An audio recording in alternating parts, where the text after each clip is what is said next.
Muito bem. Quais são os componentes da heresia colossense? Temos repetido isso todas as vezes para podermos compreender a heresia. O filosofismo, que se utiliza de sofismas. O que são sofismas? São argumentos com o objetivo de produzir ilusão da verdade, ou uma estrutura interna incorreta e enganosa. Com isso, eles estão atacando a doutrina da iluminação, da inspiração das Escrituras. Isso daí ocorre por influência dos colonos gregos. Okay? Vamos lembrar que antes do Império Romano foi o Império Grego. Daí o Novo Testamento ser escrito em grego, que era a língua mais conhecida, o grego. Okay? E com isso se expandiu o que também? A cultura grega. Vimos também o legalismo judaico, circuncisão, abstinência de alimentos, guarda de sábado, tudo isso como meio para ser mais espiritual.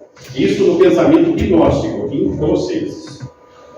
Em Gálatas, eles pensam na lei como meio de salvação, mas judaizante. Aqui é o movimento gnóstico. Okay? Por que tem essa influência judaica lá na Ásia?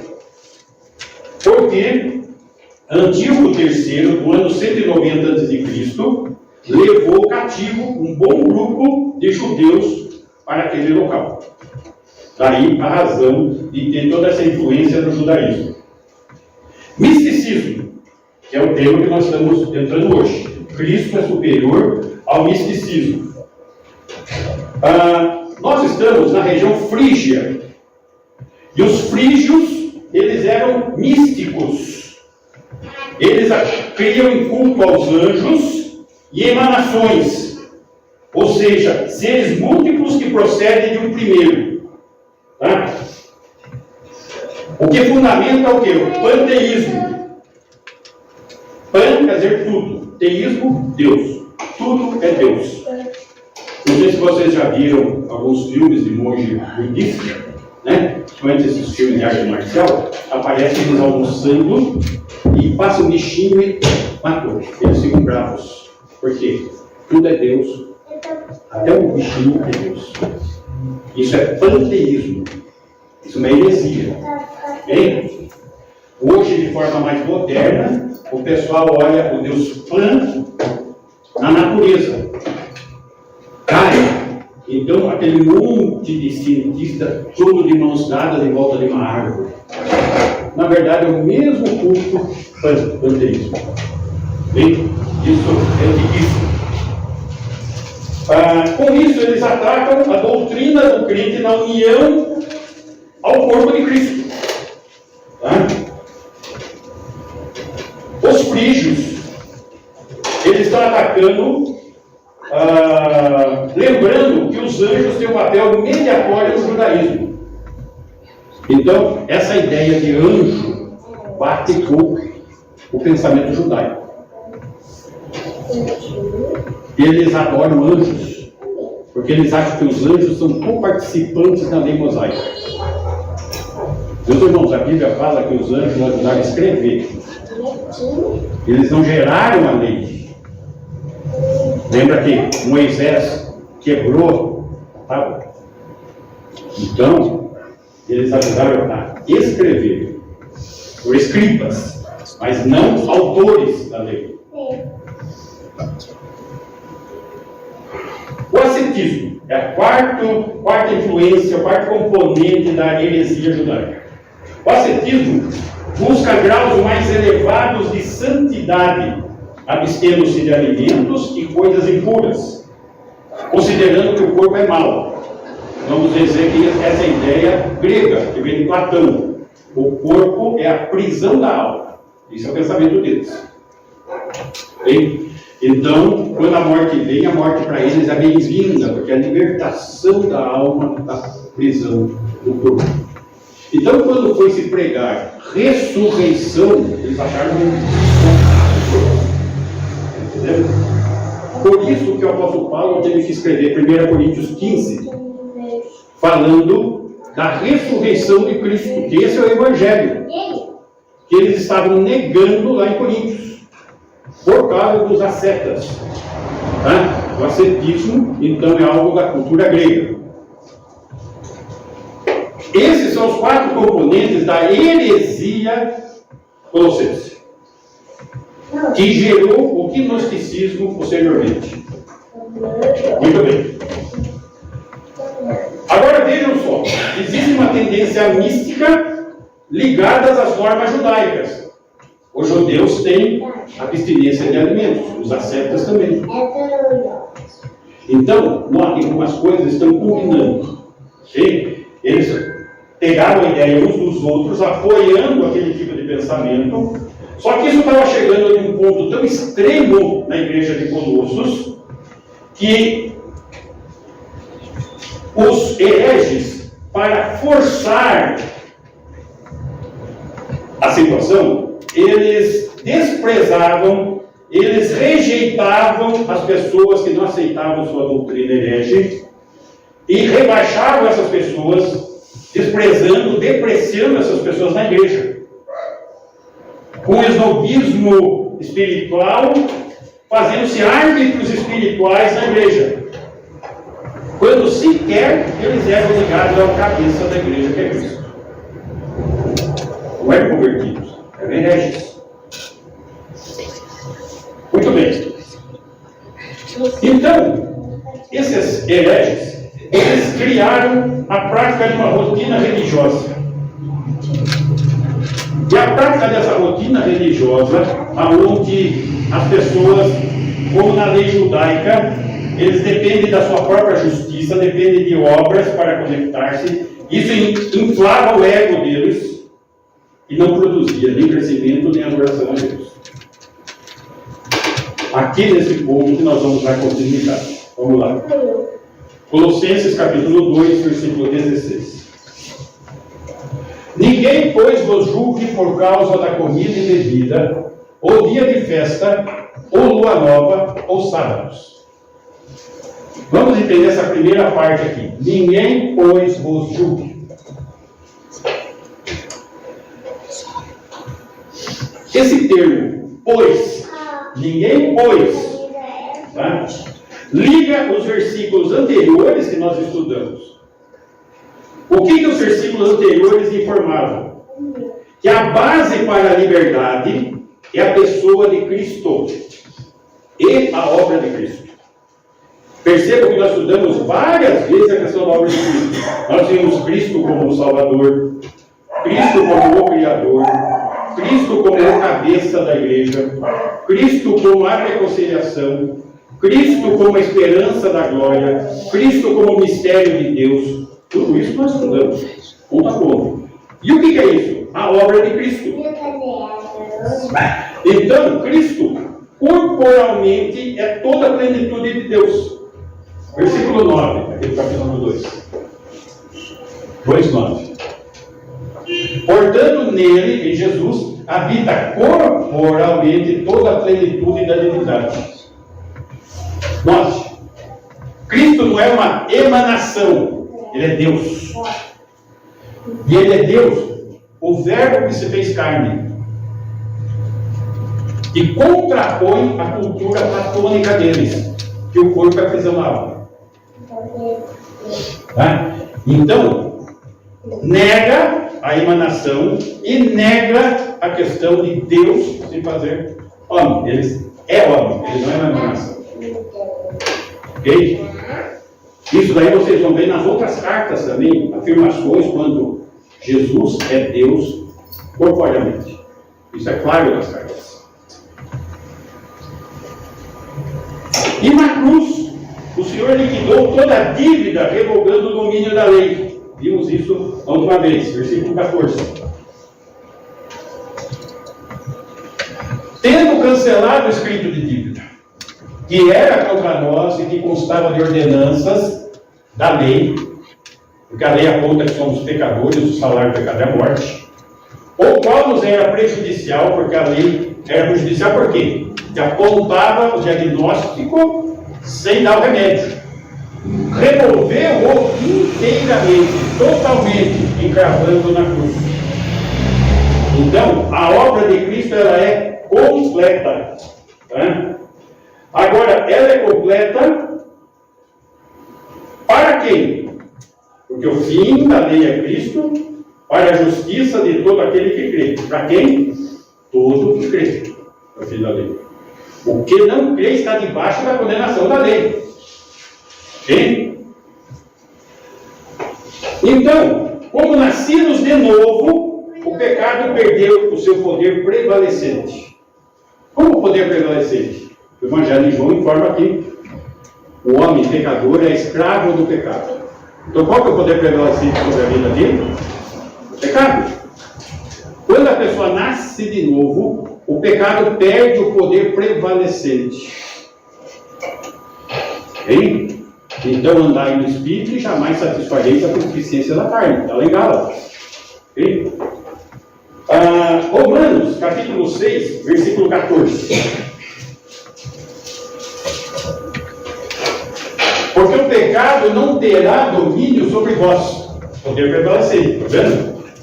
Pois não estáis debaixo da lei, e sim da graça. Obra de Cristo. Bem? Vamos seguindo mais um pouquinho, nós vamos poder entender melhor isso. E agora, então, nós vivemos para quem? Para Cristo, no poder prevalecente do Espírito. Gálatas, capítulo 2, versículo 19. Porque eu, mediante a própria lei, morri para a lei, a fim de viver para Deus. Estou crucificado com Cristo. Vimos isso também. Morremos com Cristo. 20. Logo, já não sou eu quem vive, mas Cristo vive em mim. E esse viver que agora tenho na carne, olha só, na carne, tá? Vivo pela fé no Filho de Deus, porque a carne não tem mais o poder prevalecente. Que me amou e assim mesmo se entregou por mim. Então Deus se fez homem e pagou o preço, cancelou o espírito de dívida. Bem? Versículo 21. Não anulo a graça de Deus, pois se a justiça é mediante a lei, segue-se que morreu Cristo em vão. O que ele está querendo dizer aqui? Gente, se para justificar nós precisamos da lei, então por que Cristo morreu na cruz? Não tem finalidade.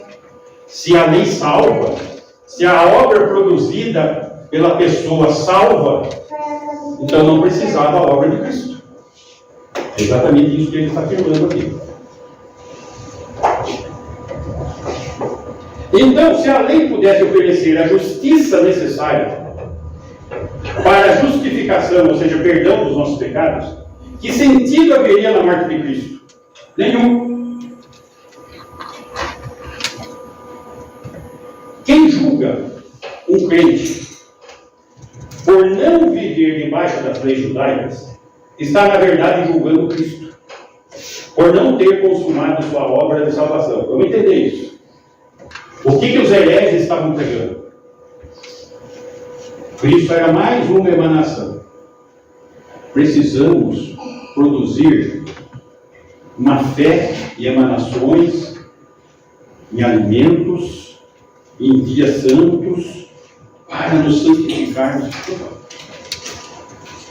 Isso estão ofendendo a obra de Cristo. Estão tirando a finalidade da obra de Cristo. Então, o que eles estão dizendo? Que Cristo não consumou sua obra de salvação e que devemos acrescentar algo a essa obra.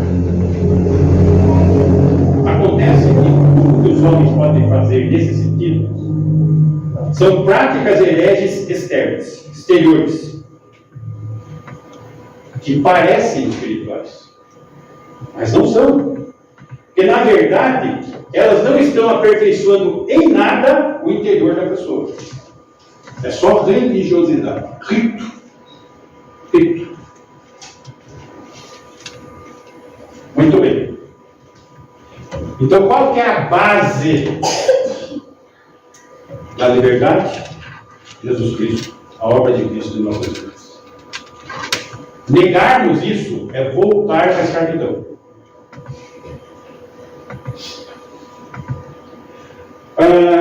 Voltando lá no nosso texto, Colossenses 2,16. Ninguém, pois, vos julgue por causa de comida, por causa de bebida, por causa de dia de festa, por causa de lua nova, por causa de sábados. Meus irmãos, todas as religiões fora do cristianismo e muitas dentro do cristianismo escravizam seus seguidores a ordenanças, a regras, a regulamentos, a calendário religioso. Vou dar alguns exemplos. No judaísmo, abstinência de carne de porco. Lembra quando nós estudamos o Concílio de Jerusalém? O que ficou lá definido? Comer carne, porém com seu sangue não. Não comer coisa sacrificada a ídolo e se abster de relações sexuais ilícitas. São 3 ordens. Isso permanece no judaísmo. Não, o fim da lei é Cristo. Então, judaísmo. No espiritismo, abstinência de carne. No catolicismo, por séculos, foi proibido comer carne de sexta-feira e a quaresma. Os mormons, é proibido tomar café e chá. E está ruim aqui para a nossa religião, né? Não pode tomar café. Os adventistas, a guarda do sábado, comer carne também não, e nem tomar café. É verdade. Notem, todas essas religiões aqui estão seguindo a prática do misticismo, do legalismo, tá vendo? Filosofismo, ascetismo, está tudo nessa linha. Esses dias eu publiquei no nosso grupo da igreja os mandamentos dos adventistas. As sequências absurdas e heresias. E muita gente tem eles como santificação. Não são, não, gente. Não são. Muito bem. Precisamos esclarecer algumas coisas. Questões a serem esclarecidas. Questões a serem esclarecidas. Para nos orientarmos. Mateus 5,18. Mateus 5,18. Porque em verdade vos digo, até que o céu e a terra passem, nenhum i ou um tio jamais passará da lei, até que tudo se cumpra.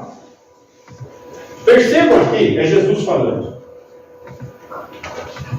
Ele está falando que as menores letras e os menores pontos na língua hebraica não podem passar. É palavra de Deus. Isso aí vai bater com o nosso sistema de hermenêutica, de interpretação da Bíblia. Jesus faz uma interpretação literal, pontinho por pontinho, palavra por palavra. Pode perceber que Jesus não faz interpretação alegórica das coisas. E aqui ele está afirmando que nem um i nem um tio, tudo ali, palavrinha por palavrinha inspirada.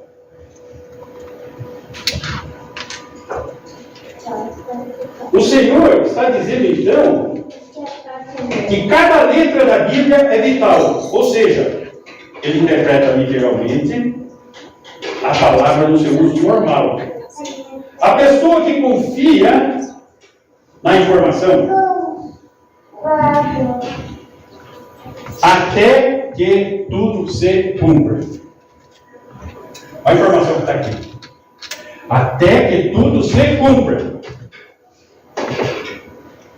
O que estava para se cumprir? O Antigo Testamento falava do que, gente?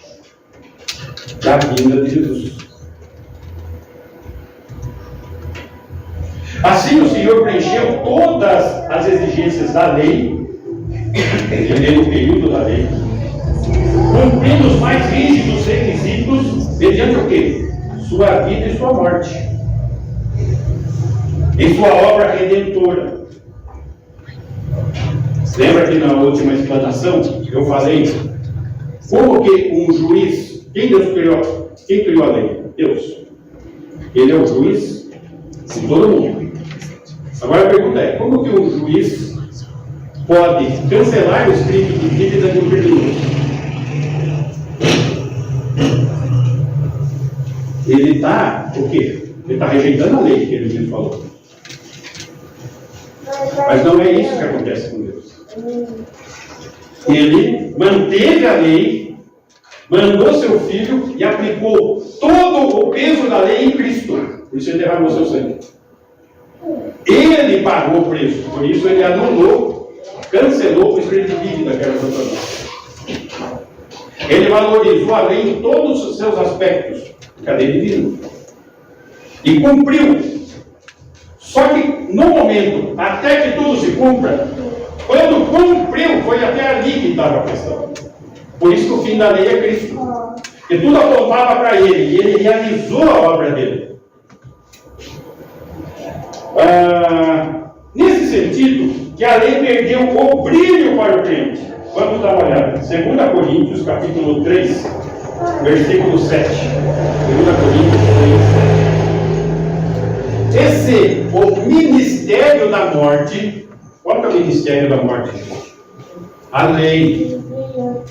Porque ela aponta o pecado e nos condena. Gravado com letras em pedras, a lei se revestiu de glória, a ponto de os filhos de Israel não poderem fitar a face de Moisés. Então, se a lei teve seu momento de glória, por causa da glória do seu rosto, ainda que desvanecente, lembra que Moisés o rosto com brilho? 8. Como não será de maior glória o ministério do Espírito? Maior glória que o ministério da morte? O ministério do Espírito? 9. Porque se o ministério da condenação foi glória, a lei, em muito maior proporção será glorioso o ministério da justiça. Aquele que crê é justificado pelo sangue de Jesus. 10. Porquanto, na verdade, o que outrora foi glorificado, a lei, neste respeito, já não resplandece, acabou a glória da lei, diante da atual sobreexcelente glória, a graça de Jesus Cristo. 11. Porque, se o que desvanecia teve sua glória, se a lei teve sua glória, muito mais glória tem o que é permanente, a graça eterna. Então não tem como voltar para trás para a lei. Certa vez eu fui convidado por uma família adventista para dar um estudo na casa deles. E foi o final de tarde. Todos os centros judaicos. A mulher foi, subiu a cabeça, acendeu uma vela, pôs lá no altar da vela, igualzinho depois, fez a reza em hebraico, tudo. Voltou para a lei. Estão percebendo?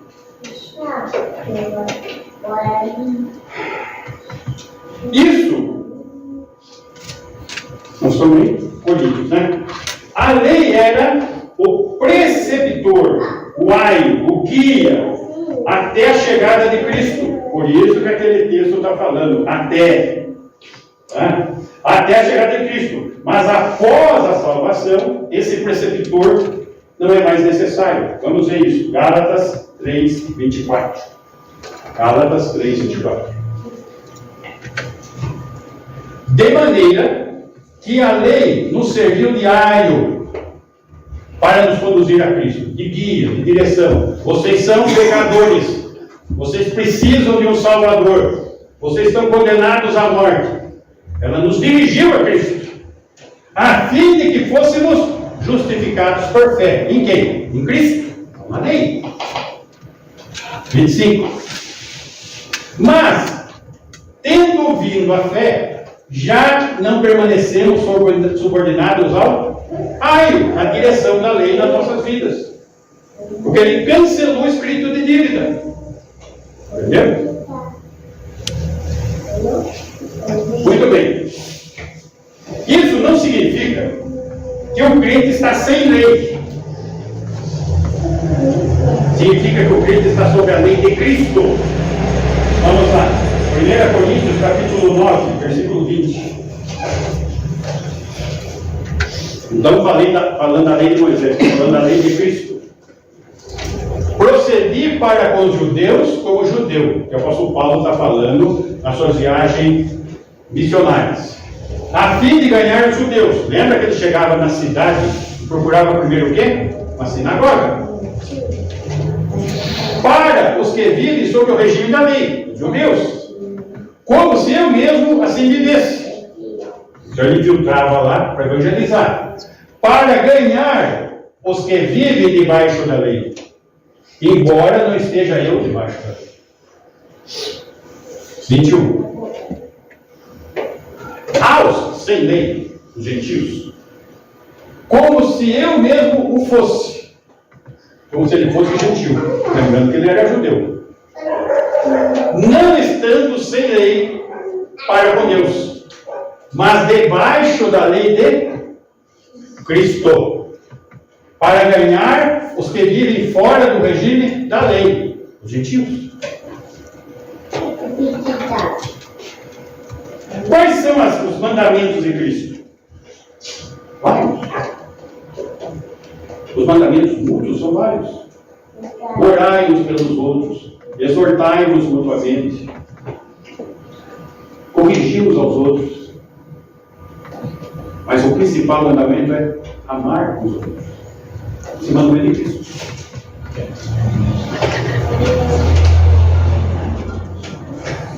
Segundo ponto. Então está esclarecido esse primeiro ponto. Ok? Questão da lei. Mateus 12:8. Porque o Filho do Homem é Senhor do sábado. Vamos entender essa questão do sábado. Quando que Deus criou o homem? Quando? No sexto dia. No sétimo dia descansou. Para quê? Para comungar com o homem. Deus cria um princípio. Ele não dá uma ordem de guardar o sábado. Ele cria um princípio. Descansar no sétimo dia. Não tem uma ordem. Tem um princípio. E esse princípio está baseado no quê? Na comunhão do homem com ele. Muito bem. Posteriormente, bem depois, a nação de Israel recebeu uma ordem de guardar o sábado. Moisés, lá em Êxodo 20 e Êxodo 20, ele dá os 10 mandamentos. Só que dos 10 mandamentos da lei, 9 são repetidos no Novo Testamento. Porém, não como leis. Eles são repetidos no Novo Testamento como instruções para os crentes viverem sobre a graça. Não como lei. E o único que não é repetido é a guarda do sábado.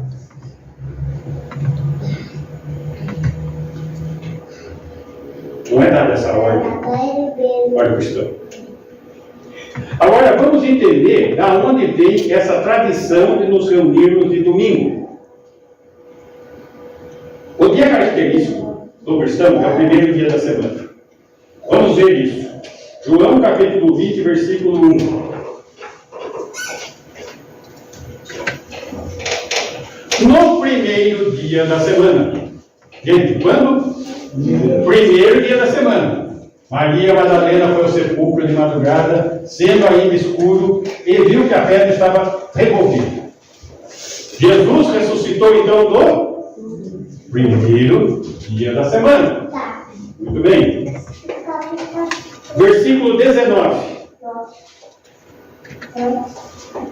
Ao cair da tarde daquele dia, o primeiro dia da semana, trancadas as portas da casa onde estavam os discípulos, com medo dos judeus, veio Jesus, pôs-se no meio deles e disse-lhes: paz seja convosco. Que dia que ele aparece e se apresenta? O primeiro dia da semana. Versículo 26. Passados 8 dias, ou seja, no outro, estavam outra vez ali reunidos os seus discípulos. E Tomé, que não estava naquele dia, com eles. Estando as portas trancadas, veio Jesus, pôs-se no meio deles e disse-lhes: paz seja convosco. De novo no primeiro dia da semana. Davi, só passado. Então, Cristo morreu na cruz, quinta-feira. Parte. 3 dias e 3 noites. Lembrando que o dia judaico e o horário judaico são diferentes dos outros. Então, por que se comemora sexta-feira? Porque isso vem do paganismo, que é o dia da deusa mãe do paganismo. Tá? Friday, dia de Freia. Deusa Ciro Finícia. O símbolo dela é o peixe. Diana dos Efésios, o símbolo é o peixe. Qual é o dia dela? Sexta-feira. Vênus, qual é o dia dela? Sexta-feira. Hoje, quando você for em qualquer cidade, num restaurante, qual é o prato do dia de sexta-feira? Peixe. Isso vem do paganismo, esse costume. Tem?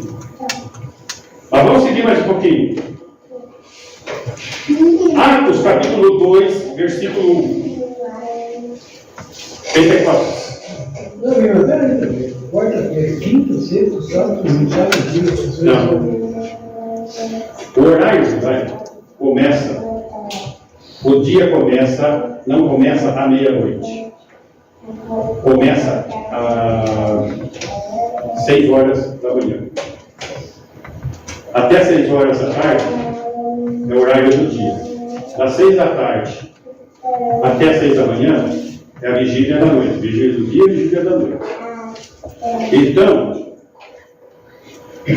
para nós, o domingo começa à meia-noite. No calendário judaico, que é o calendário bíblico, tá? Às 6 horas da tarde do sábado já é domingo. Entendeu? Então você vai pegar quarta para quinta, quinta para sexta, sexta para sábado. 3 dias e 3 noites, que é o sinal do profeta Jonas. Maria Madalena chega no sepulcro na alta madrugada, ainda escuro, o túmulo estava vazio. Entendeu? Então, para aquele que não concorda, por que guardar quinta-feira? Porque vem do paganismo. Entenda. Domingo, Sunday, dia do sol, dia de Baal. O sol é o símbolo de Baal. Domingo de Páscoa, dia de adoração do sol, ao nascer do sol. Okay? Você pega o dia de Baal, conta 40 dias para trás, descontando o dia de Baal, você cai na terça-feira de carnaval, que é o dia da convocação do clamor a Tammuz, o filho de Baal. Então a quaresma é pagã, a deusa mãe, que é sexta-feira, é pagã, e o domingo, ao nascer do sol, é pagão. Esse negócio de culto ao nascer do sol, porque Jesus ressuscitou ao nascer do sol, não é verdade. Não, mas o que eu quero dizer é outra coisa. O senhor, por exemplo, já acredita que ele ressuscitou No primeiro dia de semana. morreu, Na quarta-feira. Só que a Bíblia não fala quarta-feira. Eu só estou deduzindo pelos dados que eu tenho. Sim, mas aí, por exemplo, Porque sexta-feira não daria 3 dias, 3 noites. mas aí chega na sexta-feira, o que o senhor faz? Eu não faço nada. Eu não faço nada. Mas aí o senhor vai, então. Eu não faço nada. Faço nada. Não, eu falo para o senhor, né? Para quem fica crente, assim, né? Sim. Exatamente. Meus irmãos, nós estamos imergidos em paganismo. E aqui está chamando a atenção para essas coisas. Isso. Sim? Nós estamos imersos em paganismo. Mas vamos seguir mais um pouquinho. Atos capítulo 2, versículo 1. Ao cumprir-se o dia de Pentecostes, estavam todos reunidos no mesmo lugar. O que tem a ver isso com o domingo? A promessa do envio do Espírito Santo foi quando? No primeiro dia da semana. Como eu sei disso? Levíticos 23, 15. Na lei que estabeleceu o dia de festa de Pentecostes. Quando vai tomar a festa judaica. Levíticos 23, 15. Contarei para vós outros desde o dia imediato ao sábado. Desde o dia em que trouxerdes o molho da oferta movida, 7 semanas inteiras serão. 16. Até o dia imediato ao 7º sábado, domingo, contarei 50 dias, Pentecostes. Então trareis uma nova oferta de manjares ao Senhor. Então, o dia de Pentecostes que a igreja nasceu foi no Atos capítulo 20, versículo 7. Vamos lembrar que Atos do Espírito Santo, Atos dos Apóstolos, a igreja está nascendo e muita coisa está sendo fundamentada ainda para o cristianismo. No primeiro dia da semana, domingo, estando nós reunidos com o fim de partir o pão, a ceia do Senhor, que dia que foi? Domingo. Paulo, que devia seguir viagem no dia imediato, exortava-os e prolongou o discurso até meia-noite. Mas o dia foi o primeiro dia da semana. Muito bem. 1 Coríntios, capítulo 16, versículo 1. Quanto à coleta para os santos, fazei vós como ordenei às igrejas da Galácia. Opa! A palavra de Deus está estipulando um dia para se levantar oferta para o sustento da igreja. Que dia é esse? Versículo 2. No primeiro dia da semana, cada um de vós ponha de parte em casa, conforme a sua prosperidade, e vá juntando, para que não façam coletas quando eu for.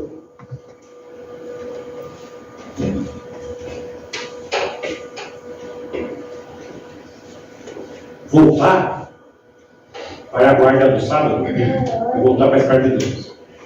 Porque tudo que foi estabelecido na igreja no primeiro dia da semana. Agora, não como lei. Vamos entender isso. Os cristãos não guardam o domingo como meio de salvação ou santidade, que era o propósito que os hereges faziam e que a própria lei determinava. Nem por medo de punição, mas por devoção àquele que se deu por eles, a Cristo. Cristo, e não a lei, é a regra da igreja. Para o crente, não é para todo mundo. Devemos andar como Cristo andou, num padrão mais alto do que a lei. Nós temos que ir além da lei. E para isso recebemos o poder prevalecente do Espírito Santo. Antes de Cristo nós estávamos debaixo do quê? O poder prevalecente do pecado. Com Cristo estamos debaixo do quê? O poder prevalecente do Espírito Santo. Para não procurarmos justificação ou santificação por meio de cerimônias ou esforço humano. Por quê? Porque somente a graça pode realizar essa obra. A graça. E basta. Só. E essa era todo o problema de Paulo para os hereges. Versículo 17 dos Tessalonicenses 2:17, para a gente concluir.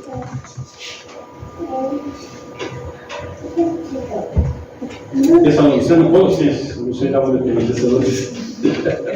Colossenses 2:17.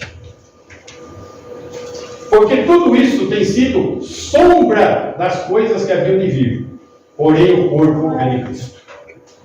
Tudo isso, dias, alimentação, tudo era para quê? Sombra apontando para Cristo. A questão que o irmão levantou na Páscoa. Quem é o Cordeiro Pascal? Jesus. Sombra.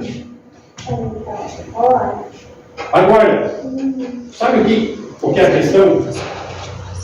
Olha, eu gosto tanto de uma pessoa, essa pessoa é muito amada por mim, e eu recebi uma visita dessa pessoa. A pessoa chega, e eu fico sentado olhando para a foto dela e não dou atenção para a pessoa. Gente, é isso que eles estão fazendo. Eles ficam olhando para a sombra. Quando Jesus está presente pessoalmente e realizou sua obra. Estão percebendo o que está acontecendo? Os ritos eram sombra da realidade, que é Cristo. Ele é a realidade. Então, qual a razão para se ocupar com sombras? Por quê? Por que voltar às sombras se temos a realidade de Jesus Cristo? Uau!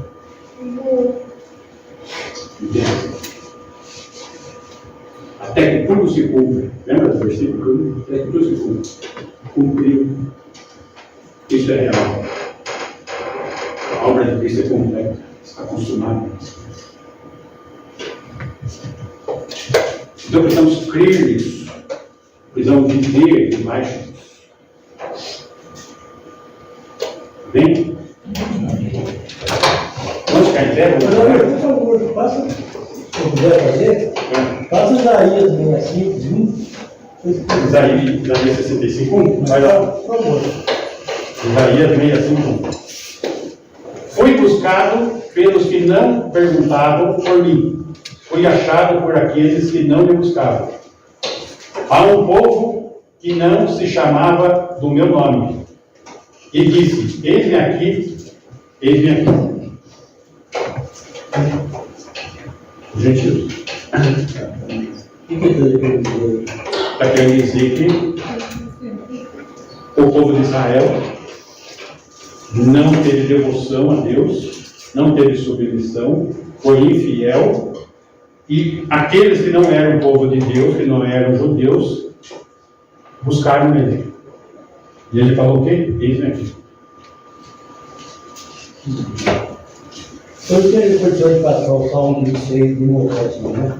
26. Você falou 27, Jorge. Eu falei porque eu estava enganado. 26. Na conversão do telefone, eu vi que eu falei besteira. 26. É alerta para mim e para muita gente, viu, Davi? Salmo. É alerta para a igreja expandir. Salmos, que capítulo? 26, versículo 1.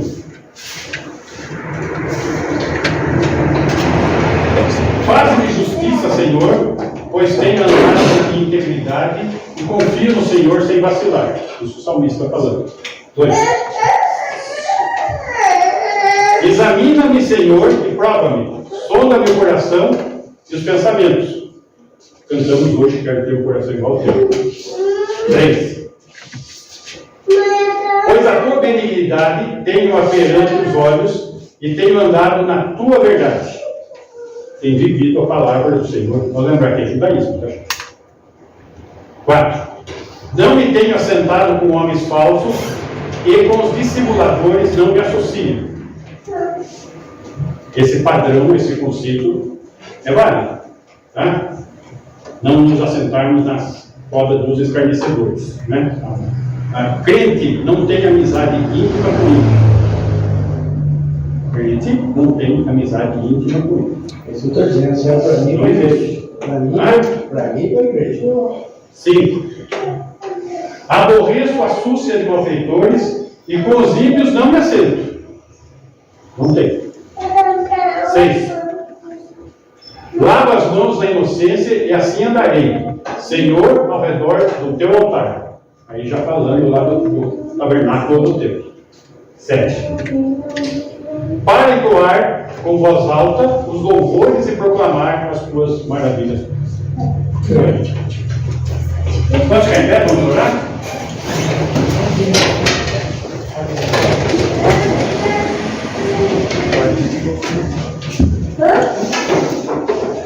Nós agradecemos pela tua palavra que nos exorta, Senhor, a termos firmeza, dedicação, assim como cantamos hoje um pendão real.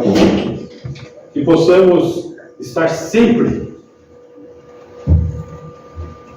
exaltando, Senhor, a tua bandeira e caminharmos firmes, Senhor, segundo os teus passos, conforme a tua vontade.